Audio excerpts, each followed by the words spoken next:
So hello friends, I hope you are doing well. So आज इस video में हम जिस विषय पे चर्चा करने वाले हैं वो आपकी क्लास 10 के एनसीईआरटी बुक क्षितिज भाग 2 से लिया गया है। सो पाठ का नाम है सूरदास के पद तथा आपके पाठ में जो भ्रमर गीत के 4 पद दिए गए हैं उसी पद के हम भावार्थ देखने वाले हैं इस वीडियो में। तथा सूरदास के जो सुर सागर के भ्रमर गीत सार से 4 पद लिए गए हैं उन पे चर्चा करने से पहले हम सूरदास के जीवन परिचय पे चर्चा करेंगे। तो यदि हम सूरदास के जीवन परिचय को देखें तो सूरदास जी का जन्म 1478 में माना जाता है। एक मान्यता के अनुसार उनका जन्म मथुरा के निकट रुणकता या रेणुका क्षेत्र में माना जाता है, जबकि दूसरी मान्यता के अनुसार अगर देखें तो उनका जन्म स्थान दिल्ली के पास सीही नामक ग्राम में माना जाता है। तो इनके जन्म काल को लेकर 2 मान्यताएँ आपको देखने को मिलेंगी कि इनका जन्म स्थान रुणकता भी माना जाता है और सिही ग्राम भी माना जाता है।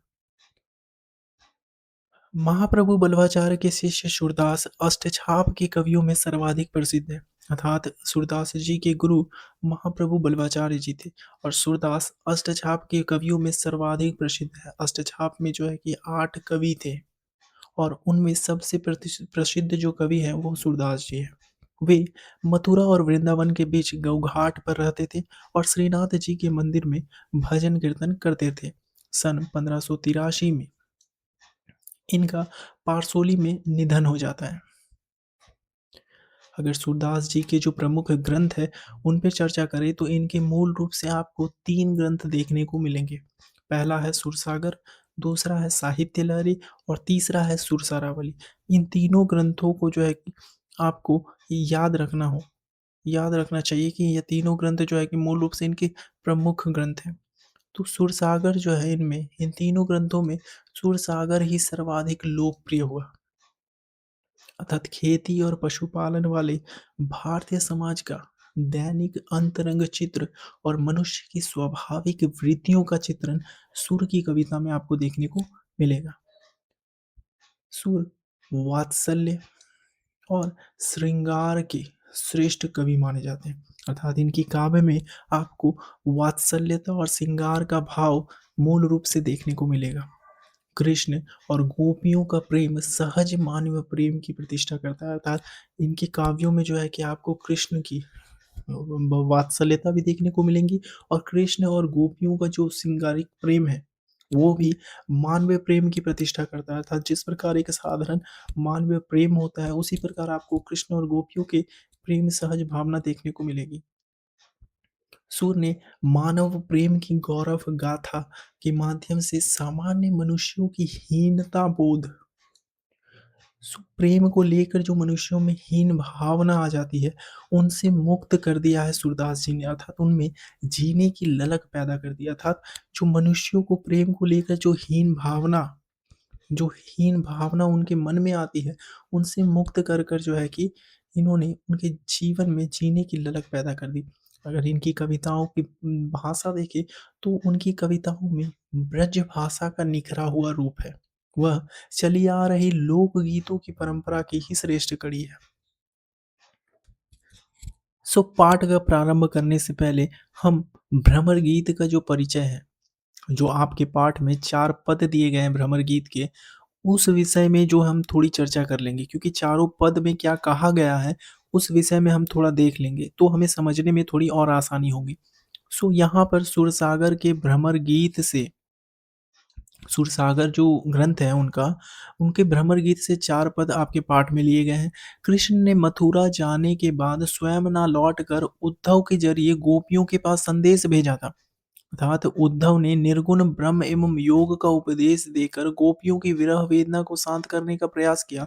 अर्थात कृष्ण जब वृंदावन से मथुरा चले जाते हैं तो वे स्वयं ना लौट कर अपने मित्र उद्धव के द्वारा गोपियों के पास संदेश भेजते हैं और उद्धव उन्हें निर्गुण ब्रह्म एवं योग का उपदेश देते हैं। अर्थात निर्गुण ब्रह्म जो निराकार ब्रह्म है उसका ज्ञान का उपदेश जो है कि गोपियों को देते हैं, अर्थात उनकी विरह वेदना को शांत करने का प्रयास करते हैं।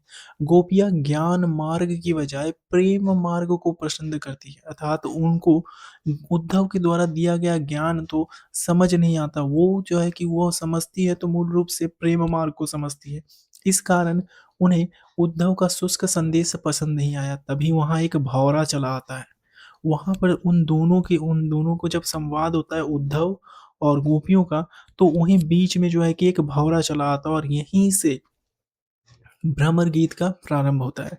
गोपियों ने भ्रमर के बहाने उद्धव पर व्यंग्य बाण छोड़े, अर्थात यहाँ पर जो गोपियों और उद्धव का संवाद होता है वह गोपियों और उद्धव का नहीं, गोपियाँ जो है कि भ्रमर गीत के जो वहाँ पे भ्रमर होता है भँवरा, उनको जो है कि अपनी व्यथा सुनाती है, अपनी जो पीड़ा है, विरह वेदना है, वो उन भँवरों को सुनाती है। लेकिन वह मूल रूप से व्यंग्य कसती है किस पे? तो उद्धव पे, जो अपने ज्ञान का संदेश उन्हें देने आए हैं। सो पहले पद में आपको क्या देखने को मिलेगा? सो पहले पद में गोपियों की यह शिकायत वाजिब लगती है कि यदि उद्धव कभी स्नेह के धागे से बंधे होते, तो वह विरह की वेदना को अनुभूत अवश्य कर लेते। अर्थात उद्धव जो है कि प्रेम की वेदना को नहीं समझते, प्रेम की जो स्नेह की जो धागे हैं, उससे कभी बंधे नहीं हैं। दूसरे पद में आपको क्या देखने को मिलेगा? तो गोपियों की यह स्वीकारोक्ति कि उनके मन की अभिलाषाएँ मन में ही रह गई। अर्थात कृष्ण से जो वो कहना चाहते थे, वो कृष्ण के ना आने से उनकी मन की बातें उनके मन में ही रह जाती हैं। और उद्धव कृष्ण के प्रति उनके प्रेम की गहराई को अभिव्यक्त करती है। तीसरे पद में उद्धव की योग साधना को कड़वी ककड़ी जैसा बताकर अपने एकनिष्ठ प्रेम में दृढ़ विश्वास प्रकट करती है। चौथे पद में उद्धव को ताना मारती है, अर्थात व्यंग्य कसते हुए कहती है कि कृष्ण ने अब राजनीति पढ़ ली है, अब उन्होंने राजनीति पढ़ ली है। अंत में गोपियों द्वारा उद्धव को राजधर्म अर्थात राजा का जो धर्म होता है वह याद दिलाया जाता है और सूरदास की लोक धार्मिकता को दर्शाया जाता है कि किस प्रकार सूरदास अपने काव्यों में जो सामान्य लोक जन की बातें करती हैं, जो एक सामान्य यहाँ पर कृष्ण को एक सामान्य बाल के रूप में दिखाया गया है तथा वहाँ पे लोक धर्मिता का बात करते हैं, जो सामान्य लोक के जन कल्याण की बात जो है कि इनके काव्यों में आपको देखने को मिलेंगे। सो चलिए प्रारंभ करते हैं। आपके सूरदास के जो 4 पद दिए गए हैं, उसमें पहला पद क्या कहता है? सो पहला पद यदि हम देखें, तो पहले पद को मैं पढ़ता हूँ, उसके बाद जो है कि इसके 2-2 पंक्तियों में जो है कि इसका भावार्थ हम स्पष्ट रूप से समझेंगे।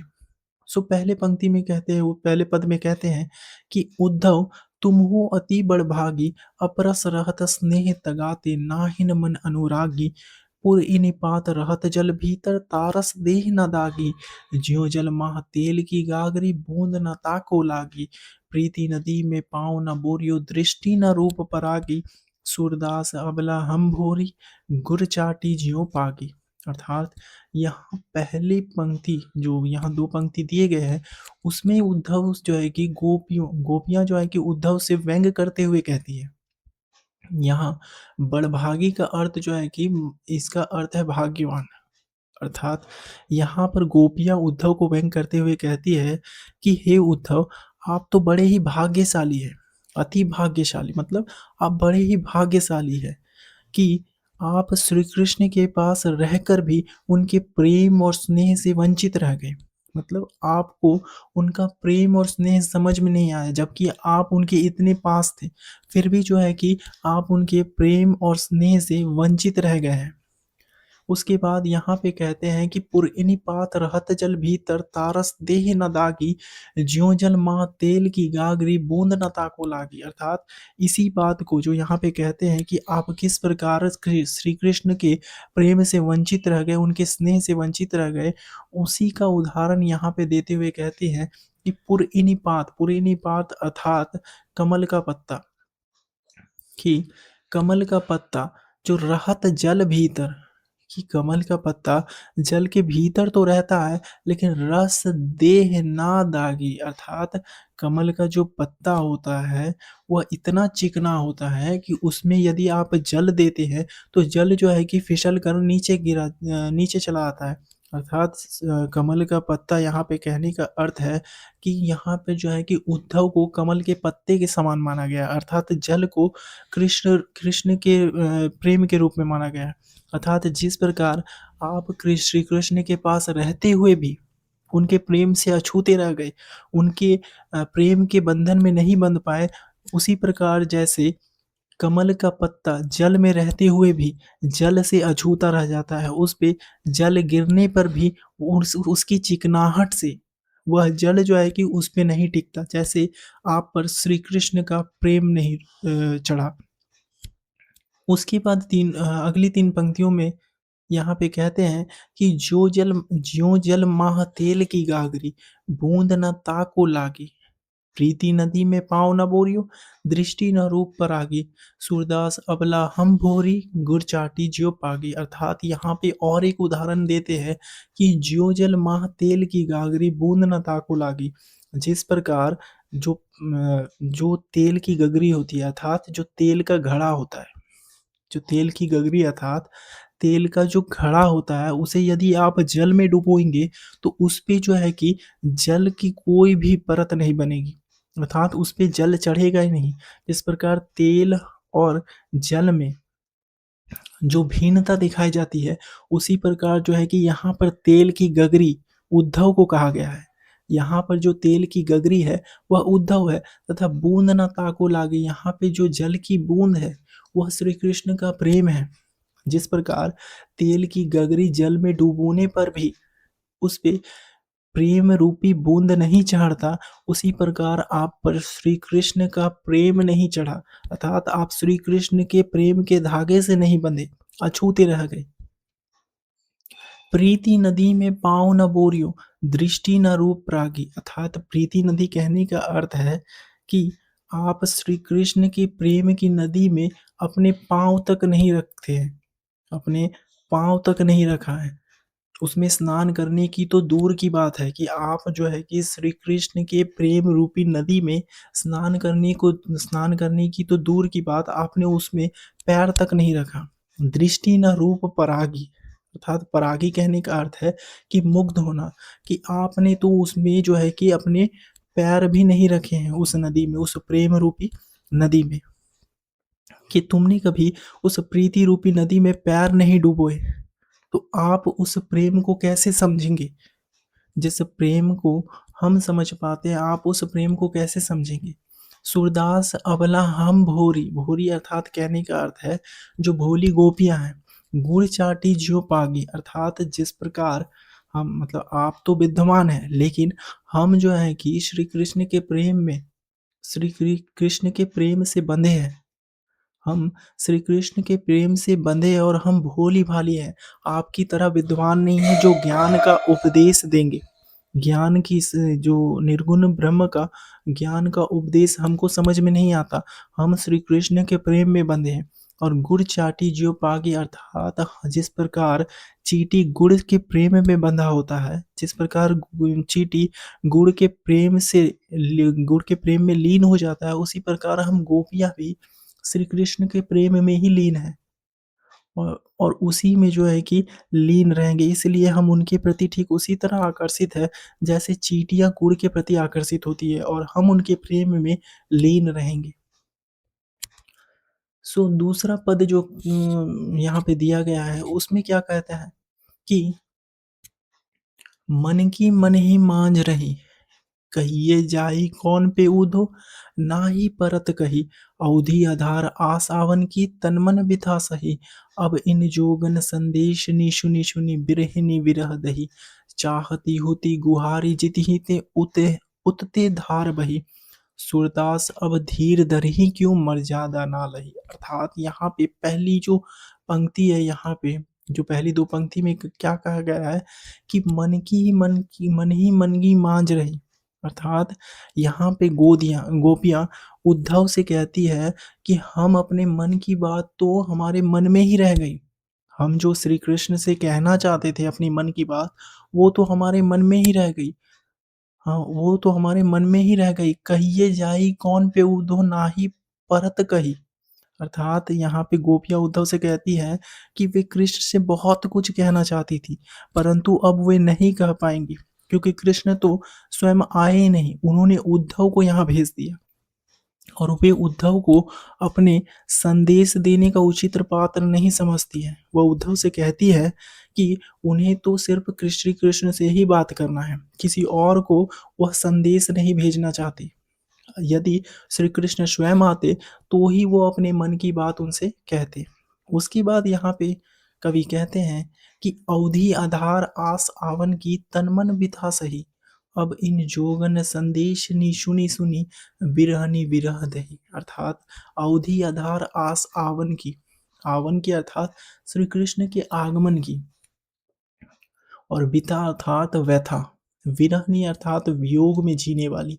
जो गोपियाँ जो है कि उस वियोग में जी रही हैं, यहाँ पे वो कहना चाहती है कि इतने समय से श्री कृष्ण के जो लौट कर आने की आशा लिए वो बैठी है कि वो कब आएंगे, तो हम अपने जो तन मन की व्यथा है उन्हें समझा पाएंगे कि उनके विरह में हम कितना दुखी हैं, कितना व्यथित है। यदि वो आते तो ही हम उन्हें समझा पाते, और इसी आशा में हम बैठे हुए हैं कि कब वो आएंगे तो हम अपनी विरह की यह व्यथा जो बहुत दिनों से सह रही थी, यह सोच कर कि वे आएंगे तो हमारे सारे दुख दूर हो जाएंगे। परंतु श्री कृष्ण ने तो हमारे लिए क्या भेजा है, तो अब इन जोग संदेशनी, अर्थात जो उद्धव का जोग संदेश है, मतलब ज्ञान का जो संदेश है, उसे भेज दिया है कि श्री कृष्ण ने हमारे लिए ज्ञान रूपी संदेश भेजकर हमें और भी दुखी कर दिया है, क्योंकि यह संदेश तो हमारे पल्ले नहीं पड़ रहा। विरह विरहनि विरह दही, मतलब हमारे जो तन मन की व्यथा जो पहले थी, उस तन मन की व्यथा को आपने इस संदेश से और भी व्यथित कर दिया है कि हम जिस विरह की आग में जल रहे थे, जिस विरह की आग में हम जल रहे थे, उस विरह की आग को आपने उद्धव के जोग संदेश से, जो ज्ञान का संदेश आप भेज रहे हैं, उससे और भी व्यथित कर दिया है, और भी जो है कि हमारी हमारी जो विरह वेदना है, जो तन मन की व्यथा है, वो और भी बढ़ गई है। उसके बाद यहाँ पे अगली दो पंक्ति में कहते हैं कि चाहती होती गुहारी जितिहि ते, उतते धार बही, सूरदास अब धीर धनी क्यों मर्यादा ना लही। अर्थात यहाँ गुहारी का अर्थ है कि जिसको आप रक्षा के लिए पुकारते हैं, जिसको आप रक्षा के लिए पुकारते हैं। जब श्री कृष्ण वृंदावन में थे, तो वृंदावन के जो रक्षक थे वो श्री कृष्ण ही थे।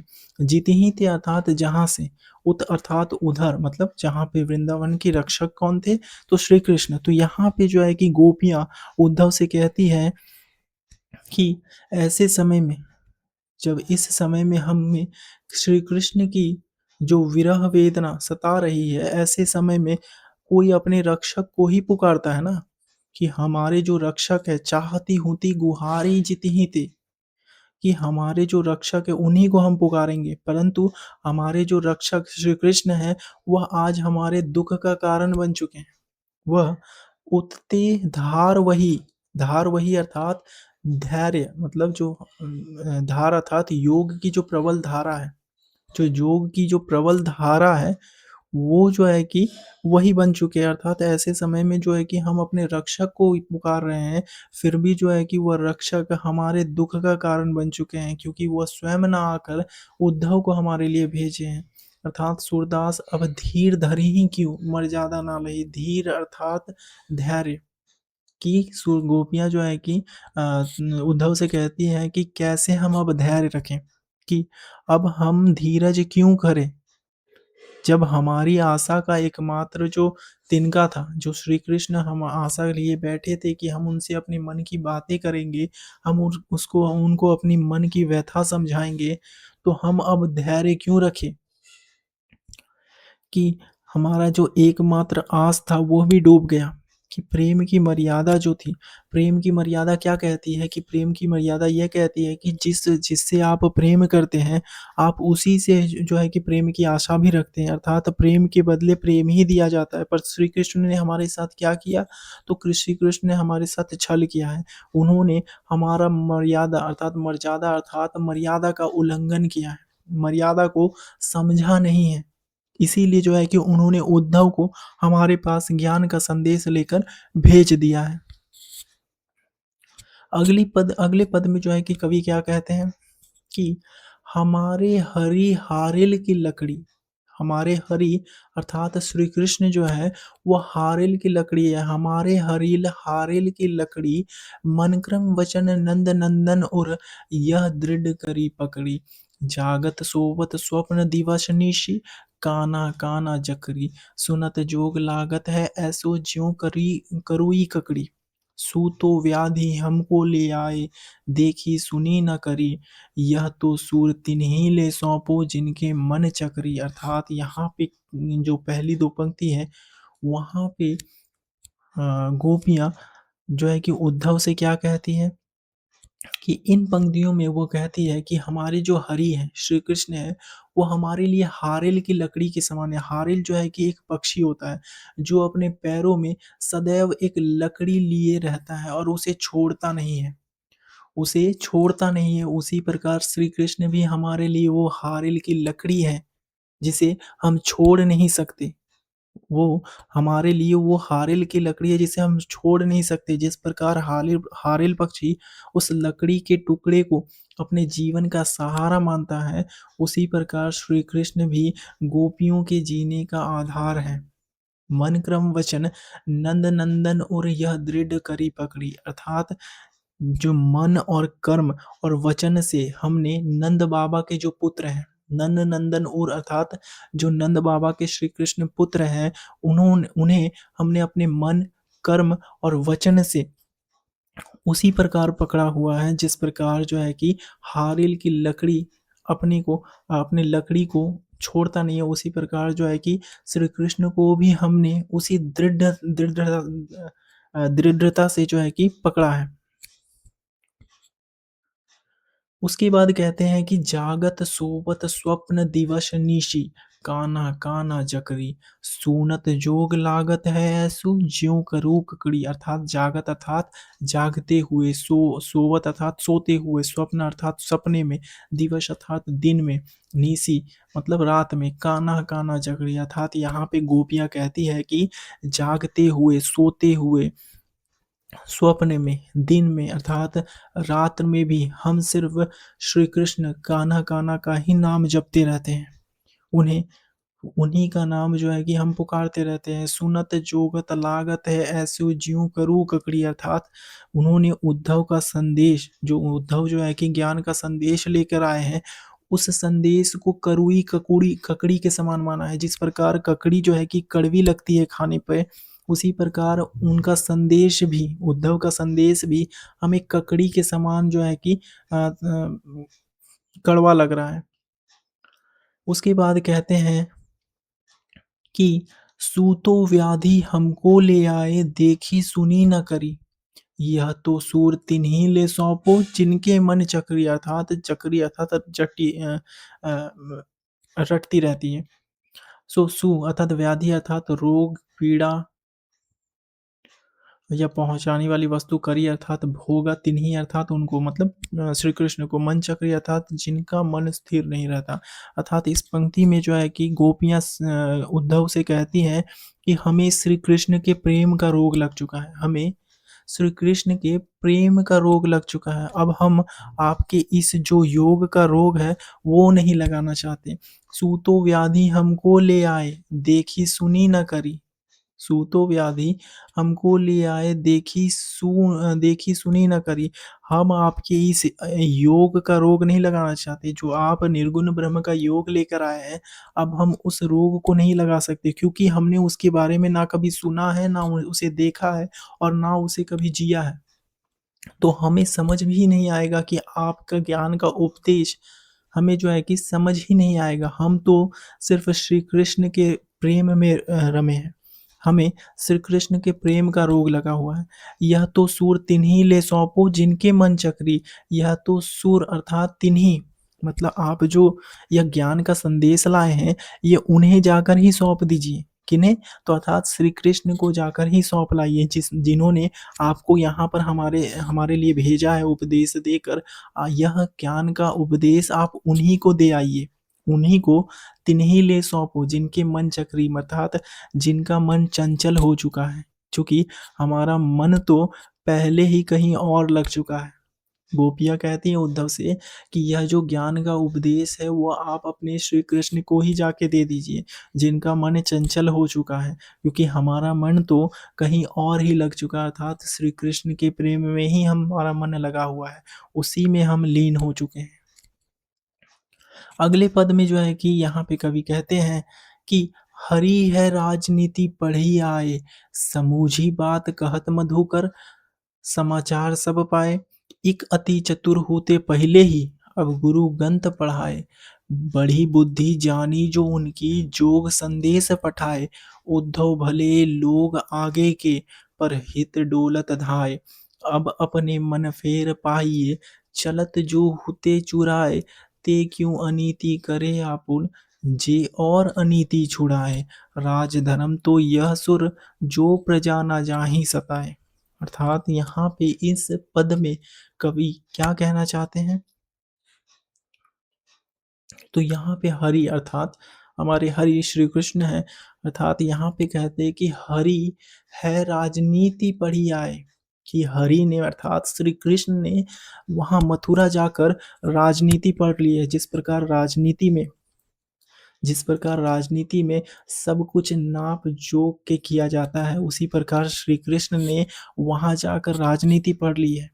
अर्थात गोपियां जो है कि व्यंग पूर्वक उद्धव से, यहाँ पे मधुकर जो है कि भौरा को कहा गया, यहाँ जो है कि भौरा अर्थात उद्धव के लिए गोपियों द्वारा प्रयुक्त संबोधन, क्योंकि आपने देखा है कि इस यहाँ पे जो है कि भौरा को एक माध्यम बनाकर गोपियां जो है कि उद्धव पर व्यंग करते रहे, कि गोपियां जो है कि उद्धव को वो सीधे सीधे वो बातें नहीं कहती है, वह जो है कि भौरे से बातें करती हैं। गोपियां जो है कि भौरे के माध्यम से वह उद्धव को संदेश ले देती है, लेकिन व्यंग तरीके से।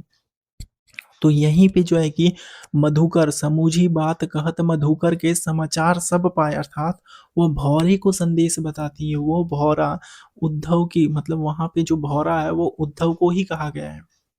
भौरे को समाचार ये बता रही है क्या, कि गोपियां कहती हैं कि श्री कृष्ण ने वहां जाके राजनीति पढ़ ली है। वो व्यंग पूर्वक उद्धव से कहती है, मतलब भौरे से कहती है कि वे तो पहले से ही बहुत चालाक थे, पर उन्होंने अब वहां जाके क्या किया है, और जो है कि चतुर हो गए हैं। इकी आगे यहाँ पे क्या कहते हैं कि एक अति चतुर होते पहले ही, अब गुरु गंत पढ़ाए, बुद्धि बड़ी बुद्धि जानी जो उनकी, जोग संदेश पठाए। अर्थात इस पंक्ति में यहाँ पे गोपियाँ क्या कहती है कि श्री कृष्ण ने वहां जाके राजनीति तो सीख ली है, लेकिन वो तो पहले से ही चतुर थे, वो पहले से ही चालाक थे। अब जो है कि उन्होंने वहां जाकर बड़े बड़े ग्रंथ पढ़ लिए हैं, और जिससे उनकी बुद्धि, अब गुरु ग्रंथ पढ़ा है जिससे उनकी बुद्धि और भी बढ़ गई है। बड़ी बुद्धि जानी जो उनकी, जोग संदेश पठाया, अर्थात उनकी बुद्धि जो है कि काफी बढ़ गई है, तभी तो उन्होंने हमारे बारे में कुछ नहीं सोचा, अर्थात कुछ सब कुछ जानते हुए भी उन्होंने हमारे पास उद्धव को जो है कि यह योग संदेश लेकर भेज दिया। उन्हें हमारे मन की व्यथा पता है कि उनके ना आने से जो है कि हमारे तन मन की व्यथा और बढ़ जाएगी, लेकिन वे जो है कि स्वयं न आकर उद्धव को हमारे लिए जोग संदेश अर्थात ज्ञान का उपदेश भेज दिया है, पठाए अर्थात भेजा है। तो उन्होंने स्वयं न आकर हमारे लिए जोग संदेश भेज दिया है, अर्थात उनकी बुद्धि जो है कि वहाँ और भी बढ़ गई है, क्योंकि उन्होंने वहाँ बड़े बड़े ग्रंथ पढ़ लिए हैं। उसके बाद अगले पंक्ति में कहते हैं कि उद्धव भले लोग आगे के, उद्धव जो है कि भले लोग आगे के, परहित डोलत धाय, अब अपने मन फेर पाहिए, चलत जूहू ते चुराए। अर्थात उद्धव को गोपियां क्या कहती है कि उद्धव जी, इसमें आपका कोई दोष नहीं, आप तो बड़े भले लोग हैं, आप तो बड़े भले लोग हैं जो दूसरों के कल्याण के लिए सोचते हैं, जो दूसरों को आनंद का अनुभव देना चाहते हैं। उद्धव भले लोग आगे के परहित ढोलत धाय, परहित अर्थात जो दूसरों के कल्याण के लिए सोचता हो। आप वैसे पुरुष हैं, अर्थात उद्धव को यहाँ पर बोलते हैं कि आप तो बड़े भले लोग हैं जो दूसरों के कल्याण के बारे में सोचते हैं। अब अपने मन फेरी पाइए चलत जो हूते चुराए, अर्थात यहाँ पे कहते हैं कि गोपियाँ उद्धव से कहती है कि आप जाकर श्री कृष्ण से कह दीजिए कि मथुरा जाते वक्त यहाँ से मथुरा जाते वक्त श्री कृष्ण ने हमारा मन भी अपने साथ लेकर चले गए हैं। अब अपने मन फेर पाइए चलत जो होते चुराए, कि आपने जो है कि हमारा मन जो है कि अपने साथ लेकर चले गए, अर्थात चुरा कर लेकर चले गए हैं। आप जाकर कहिएगा कि आपने मथुरा जाते वक्त हमारा मन भी अपने साथ ले गए थे और उसे वापस कर दीजिए, क्योंकि आप तो यहाँ पर आने नहीं वाले, इसीलिए आपने जो हमारा मन लेकर गए थे, आप उसे यहाँ वापस कर दीजिए।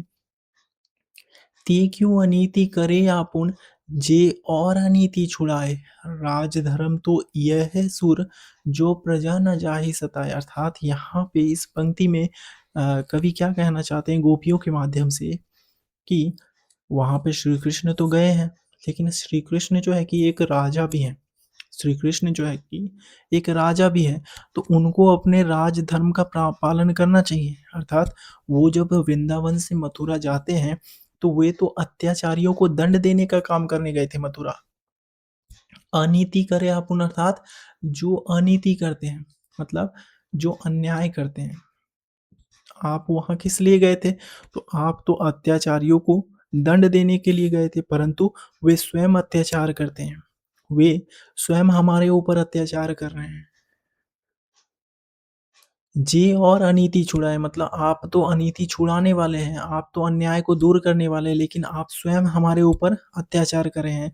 तो राज धर्म तो यह सुर, जो प्रजा न जाहि सताए, अर्थात आप एक राजा हैं, तो राजा को हमेशा अपनी प्रजा के हित के लिए सोचना चाहिए, अर्थात प्रजा के हित का ख्याल रखना चाहिए, उन्हें किसी प्रकार का कष्ट ना पहुँचे, यही आपका राजधर्म है। अर्थात गोपियाँ श्री कृष्ण से कहती हैं कि आप तो अनीति छुड़ाने वाले हैं, आप तो अन्याय के विरुद्ध लड़ने वाले हैं, लेकिन आप स्वयं उद्धव को यहाँ पर भेज कर जो ज्ञान उपदेश आपने भेजा है, स्वयं हमारे ऊपर अत्याचार कर रहे हैं। अर्थात आप एक राजा हैं और राजा का धर्म होता है प्रजा के हित के बारे में सोचना। अर्थात आप अपने प्रजा के हित का ख्याल करें, अर्थात उन्हें किसी प्रकार का कष्ट ना पहुँचने दें। यहाँ पर प्रजा अर्थात वो गोपियाँ अपने बारे में कहती हैं कि आप अपनी प्रजा के हित के बारे में सोचिए, यही आपका राजधर्म है, यही आपका राजधर्म है। अर्थात यहीं पे जो है कि ये पद जो है कि खत्म होता है। मैं आशा करता हूँ कि आपको जो है कि इन चारों पदों का जो मूल संदेश है, जो मूल भावार्थ है, वो आपको समझ में आया होगा। इसके अतिरिक्त मैंने जो है कि इन पदों का भावार्थ यहाँ पे दे दिया है। यदि आप इसे रिवाइज़ करना चाहते हैं, तो यहाँ से आप कर सकते हैं। इन चारों पदों को जो है कि मैंने यहाँ दे दिया है इस पीडीएफ में। सो आप इसको फिर से एक बार पढ़िए, और इसमें जो है कि आपके लिए ये अर्थ भी दे दिया गया जो आपको आपके बुक में भी मिलेगा। सो मैं आशा करता हूँ कि आपको यह 4 पद जो है कि समझ में आए होंगे। सो अगर आपको यह वीडियो अच्छी लगी हो, तो इसको अपने फ्रेंड्स के साथ जो है कि शेयर करें। Thank you.